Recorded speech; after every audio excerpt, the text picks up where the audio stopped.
Hi, we begin our journey in 2 Samuel 1 today. After the death of Saul, when David had returned from defeating the Amalekites, he remained 2 days in Ziklag. So as we can see on the left side of the screen, it jumps right in to the story continuing from the end of 1 Samuel 31, where we already heard about the death of Saul, which is what's being referred to here as after the death of Saul. But as I was noting in the introductory video, one of the things we have to pay attention to here is not only the question of what the relationship is between 2 Samuel and 1 Samuel, we have to pay attention to how do we understand David being portrayed here, which is to say, should we trust him and take him as a representative of Yahweh and assume the best of him, or the opposite? Should we assume from what we've seen already in 1 Samuel that he's manipulative and can be deceptive, and his pious words may cover over self-absorbed motives, or somewhere in between? And so many of these questions are incredibly difficult to resolve, and scholars have failed to resolve them. Is one example of the perspective. In the introductory video, I showed this chart here of possible links between the various aspects of 1 and 2 Samuel and the wider text of from Deuteronomy to 2 Kings, and putting them roughly on a timeline according to some criteria, which I didn't go over in the introductory video, but I'll try to point out again as we go. But after I did that video, I came upon this 2017 article from Michael Avios from Bar-Ilan University in Israel, The Literary Structure of the Books of Samuel, setting the stage for a coherent reading. And as you can see in the part I've highlighted there under the abstract, the attempt to identify the structure of the books of Samuel is one of the most vexing topics in past and present research. The problem is common to both synchronic and diachronic methods, and not to get too caught up in academic jargon, but synchronic means the same time, which means reading the text straight through without asking the questions about whether some parts of it come from a different time or another. So in relation to my chart here, it's not looking at these separate sub-questions, but reading it as if it's all from one continuous situation, regardless of when. But he goes on, and diachronic is when you're across that, so cross time as we see, and so we try to divide it by units according to what we can discern as when it was written. And he continues, diachronic methods usually divide the books into smaller blocks, assuming different levels of redaction, which is to say editing. Synchronic methods assume that the books of Samuel is a work of art, unified in its content, messages, and characterization. Common to these methods is the great diversity of opinions with regard to its structure. And as he goes through this article of over 25 pages, covering a wide range of scholars, and from the beginning of the 20th century to the present, I could not see that any two of them agree on the structure of the books of Samuel. So that's just one aspect of the way that either the authors have not left too many fingerprints, or have purposely made this so ambiguous that even with the greatest of scholarship, we can't tell which parts came from where with any certainty, nor can we tell whose perspective there is. Because among the choices, we saw these last time, and I won't go over them again as I did in the introductory video, but everything from taking it as literally David himself to some combination of pro and anti-Davidic or pro and anti-monarchical perspectives. And we're going to be tested on that in this immediate first scene and the chapters that follow. And to highlight that, I want to underscore, as I noted about this, a possible compositional date, and I'm not claiming any particular expertise, nor am I claiming that this is right in any particular way. It's just a way to help us to engage with it. And so when we engage with scholarship, we have to ask, is everybody's opinion just equal, or are there criteria? And I think there certainly are criteria, and that's what we've been looking at, whether we're following, as I like to do, synchronic methods mostly, where we read it through as it is, or diachronic, as scholars that I greatly respect, like my friend Mark Brett in Australia, who through his diachronic work has helped to show how 1 Samuel most likely came from, or at least parts of it, from the Persian period, and may well be in conversation with Genesis, a theme which I named in the introduction, and we'll see many, many examples of here. So there are real questions of that. But the immediate issue is the characterization of David. In this first scene, when he comes upon this man with dirt on his head and his clothes torn, we're going to see him engage the question of the death of Saul. And all readers have to try to evaluate, do we trust that David is being sincere? Does he really lament the loss of a Saul, a man who has been trying to kill him and keep him from being king for chapter after chapter and year after year, as far as we can tell? Or is there something else going on there? At one extreme within the realm of scholarship that I honor are people like Baruch Halpern and David's Secret Demons, who's incredibly suspicious not only of David, but of the entire biblical text as covering up a number of historical elements that you have to discover by other means, such as archaeology. At the other end is someone like David Samora, whose two-volume commentary on 2 Samuel I find has many useful insights, but he's pretty conservative about things, coming from an evangelical Christian perspective, and he sees David's lament in the second half of 1 Samuel as literally David's words, which very few scholars would do, but is a reasonable perspective. But then there are perspectives that are simply unreasonable, that show that the author is not being serious about being intellectually honest or trying to investigate. And one of these is from my note you see down below from Robert Barron, who happens to be a Catholic bishop and has written several books in the Bible, and I normally am not here to denigrate fellow scholars, but his work is so openly intellectually dishonest that I just have to note where the boundary is. And we hear this down below from about the second chapter, but the point is just the same. He says the second chapter of 2 Samuel is of central importance because it discloses the manner in which David acted, which was steadily under the aegis of God. The particular means that David used are less important than the humility and obedience that he showed in submitting his will to God's. In this he showed himself a worthy new Adam whose kingship consisted in governing Eden according to God's word. I would like to humbly suggest not a single word of that has any truth or any grounding in anything in the Bible. That's just simply utter prejudice and should be just thrown out and that book burned. And I'm not for burning books.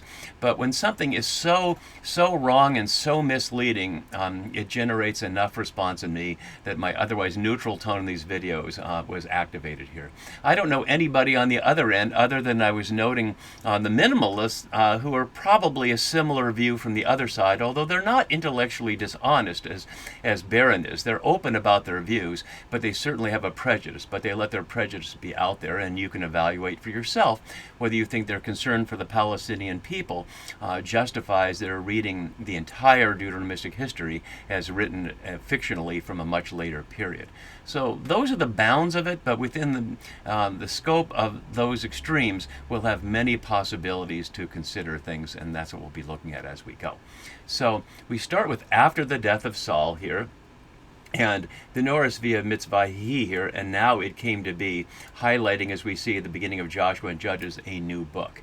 And that goes to the question I raised last time about the parallel structures between 1 and 2 Samuel as books, but you can go back to the introductory video for more of that. So when David had returned from defeating the Amalekites, and as Samora, who I was just citing, notes below, the word there signifies simultaneity with the servant's travels. So we're getting to see two things at once. While David has returned from defeating the Amalekites down here in Ziklag, and he remained 2 days in Ziklag. On the third day, a man came from Saul's camp with his clothes torn and dirt on his head. When he came to David, he fell to the ground in obeisance. We have to look at major details of what's going on here. So when he returned from defeating the Amalekites, smiting them, which brings us back to chapter 30, when we saw that the Amalekites had taken the people and the things, but not killed anybody in Ziklag, and David had gone back and rescued everything. And, of course, the mention of Amalekites recalls Saul's failure at 1 Samuel 15 that's haunted the second half of 1 Samuel and haunted Saul, who was reminded of it when he called dead Samuel up from Sheol, and Samuel reminded him that his failure to fully obey Yahweh's will, according to Samuel at least, with the Amalekites, is what led Yahweh to take the kingship away from him and give it to David. And so that already is in the note here, and it'll come up again later in our scene.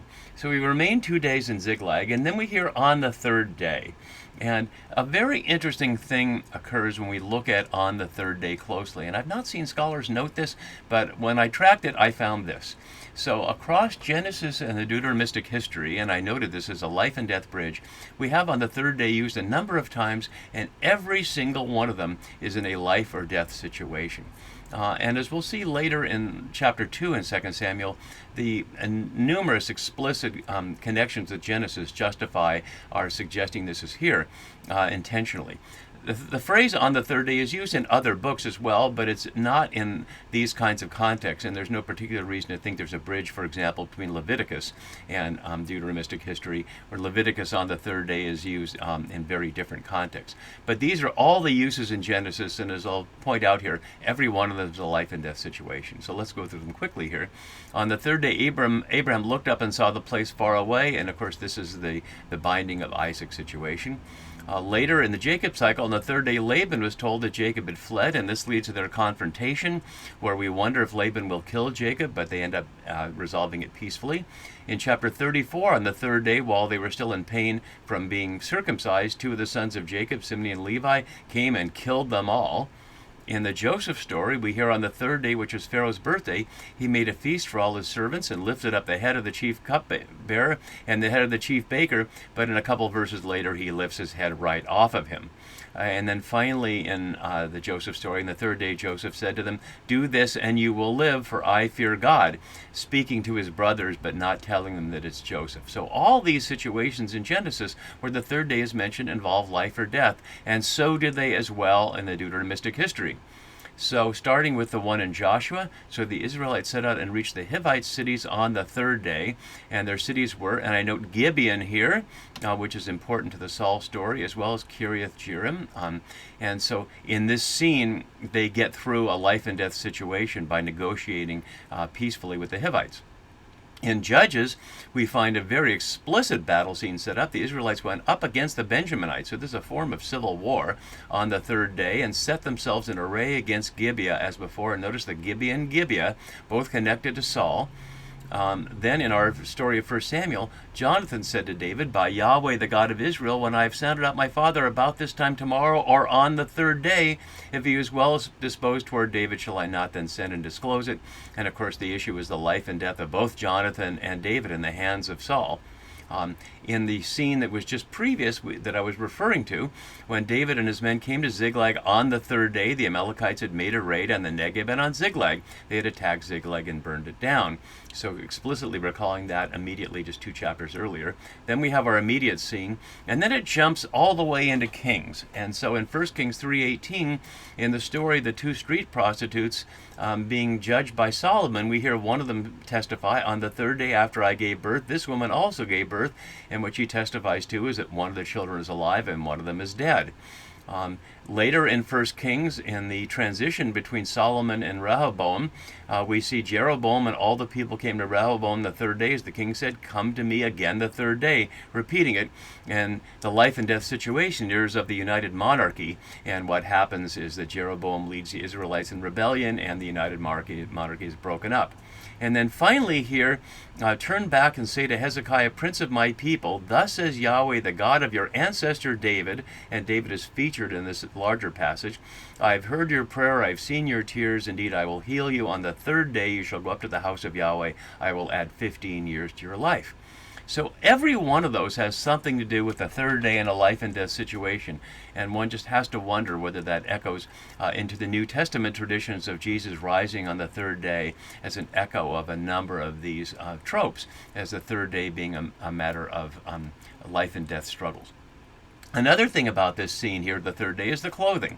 And so we've seen clothing symbolism throughout, and I won't go through this in detail because we've looked at it before, but I just want to note where it is now. I brought up not the passage we're on here in verse 2, but in verse 11, when in response, as we'll see in a video coming up, David took hold of his clothes and tore them, and all the men who were with him did the same, as a symbol of mourning for Saul. So we'll see the role of clothes here. And as a number of scholars have shown here, including Galpes Feller, who wrote a really nice article on this opening scene. He notes in the first part of 2 Samuel 1, 2-12, there's a conversation that was begun non-verbally by means of garments. In the second half, 1:13-16, by means of words. The clothing and the words create visible and invisible strata. And on what's going on here, scholars divide on whether this is all a narrative cover-up of David's role in the death of Saul via the so-called fifth column Benjamites who secretly worked for him, which I've gone over in previous videos. And Malul's 1996 article gives an earlier perspective on that before Halpern in his David's Secret Demons and Baden in David, the Life of an Invented Hero, say similar things. Malil goes on to suggest that, quote, it was David himself who staged this whole act. So that's one view, that this entire thing is set up by David. And we don't have to reach that far, but just to note the range of possibilities that scholars take in trying to understand this scene. So here comes this man. He's described as a man here in Ish. Later he'll be described as a Na'ar, a young man. But here he's just a man who came from Saul's camp. Machna 26 times in Samuel, but it's especially 5 times in this scene in 1 Samuel 4, which we can go back to briefly to see, which is about the route around the Ark of the Covenant that led to the death of Eli's sons Hophni and Phinehas, who we already noted were in this scene here in 1 Samuel 4 a little later in the chapter, very parallel to the scene we see here. So a number of things linking not only to Genesis, but to the contrast with the first part of 1 Samuel, with the falling of the house of Eli, and now we'll see not just here, but through the next 4 chapters, the fall of the house of Saul. So the clothes torn and dirt on his head is obviously verbatim an echo of 4:12, as we saw. So he came to David, and one has to wonder of why. Why is he coming to David? If this is true, and we have to take the narrator's perspective as true, or we have no sense of clarity at all. So the narrator's telling us that the man came from Saul's camp with his clothes torn, and he came to David down here in Ziklag. And we don't know yet, but we're going to find out that he's the son of a resident alien, an Amalekite. And so it's a spoiler alert in a way. The narrator hasn't told us yet, but we can know it in a moment. And so we'd wonder why the son of an Amalekite would come to David, who's just defeated the Amalekites in the very place that they attacked and took his wives and his stuff.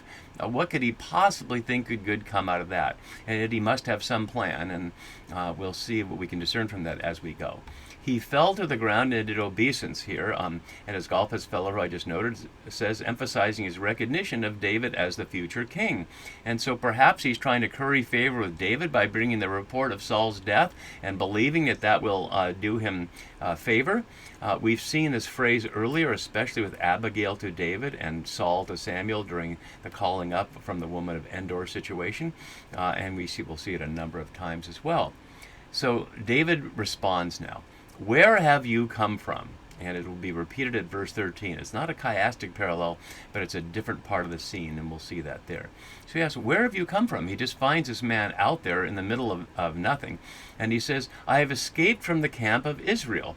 And with that phrase, we have to bring up something here that suggests that maybe something is going on in this story that's parallel to what we see in the initial story of Elkanah and Peninnah and Hannah, and his cry to her, am I not worth more to you than 10 sons?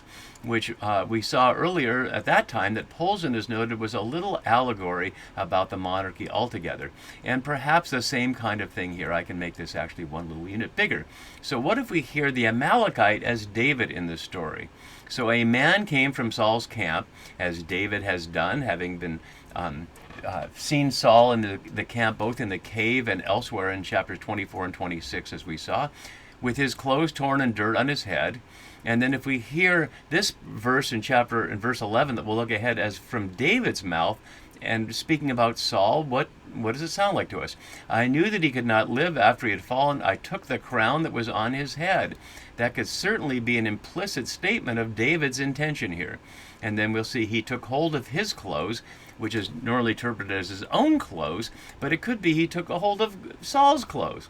But as Poulsen notes, we can hear this at another level, as the Amalekite speaking to the Deuteromistic author-narrator about the big picture. So I stood over him, which is to say the monarchy, and killed it, which is to say killed the monarchy by writing the story of how difficult it was to live under a king, including 1 Samuel 8, where we saw that what kings do is take. For I knew that he could not live after he had fallen, which is to say, into exile, which suggests that this story is coming from that time period. I took the crown that was on his head and the armlet that was on his arm, and I brought them here to my Lord, which is to say, to Yahweh. So from that perspective, the Deuteronomistic historian is killing the monarchy by telling this story, which leads to this question to both of them: were you not afraid to lift your hand to destroy the Lord's anointed? Whether that means Saul in the immediate story, or whoever the king is, or the very idea of the Lord's anointed in terms of the monarchy itself. So as we look at that too, we need to be looking at the key words, which I've not put up here, and we'll see that one of the key phrases that we'll see here is that this man, first called an Ish, then called a young man, is referred to 3 times simply as the one who is reporting to him, serving this function. So much of what's going on here is, can we trust reports from the Amalekite, from David, from the author, for anybody else? And that's, of course, the trust of any reading activity. Do we trust that the writer, the narrator, is telling us the truth of the situation? So whether it's the Bible or not, we have to be asking those questions. So he says, I escaped from the camp of Israel here. Notice he doesn't say the camp of Saul. He makes it a national situation here. And as Polza notes, the characters are united as doubles, Saul and the Amalekite and David. So David said to him here, and I note below from Casita's article, this is the first of 7 response to death type scenes in 2 Samuel. And we'll see a number of mothers, as you can see, as we go. So how did things go? Literally, what's the word? And that's a specific echo here, where the exact same phrase is, what is the word? But then he adds, tell me, please, Hagadna, and that's 3 times in these verses, again highlighting the role of narration. And he answered, the army, which is almost always wrong in the New RSV. It's the people. And that's really important, because the army under Saul was not organized in any formal way with uniforms and ranks. It's simply the people serving the king, and as we'll see soon, also his leader Abner. But it's the people fled from the battle. Many of the people fell and died, and Saul and his son Jonathan also died. And notice the sequence with which he said this.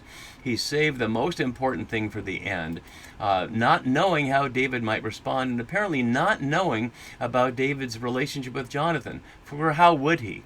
The relationship between David and Saul is certainly public, and it's certainly public among Saul's people, because we've seen the confrontation twice with all of Saul's men around him. But the Jonathan thing has been done in private, and so he doesn't know that the word of the death of Jonathan would be a very different response to the true heart of David than it would be to Saul. So we'll stop there, and we'll pick it up next time with David asking, how do you know that this happened, and leading him to be suspicious, and it ought to lead us to be a little suspicious too. So we'll pick it up there next time. See you then. Bye-bye.